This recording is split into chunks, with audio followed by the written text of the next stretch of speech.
योषा पद्मिनी प्रिये सकलारोग्यप्रदाते हर्षवल्ली निवासाय अखिलाण्ड नायके उत्तिष्ठो जायेस उत्तिष्ठ उषयोज्ज्वला उत्तिष्ठ पद्मिनी कान्ता त्रैलोक्यं मङ्गलं कुरु त्रिमूर्तिरूपलोकेश कमलद्वयधारिणे सप्ताश्वरथमारूढं छायायुक्तरविं भजे सुरेशं स्तोत्रगम्यं च जगदानन्दकारकम्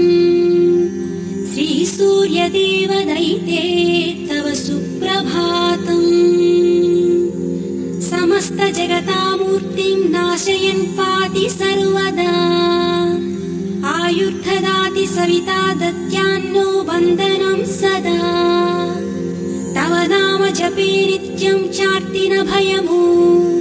श्रीसूर्यदेवदैते तव सुप्रभातम् चित्ते करोमि सवितारमनन्तमाद्यम् रक्ताम्बराभरणभूषितमत्तमूर्तिम् सम्पुल्लपद्म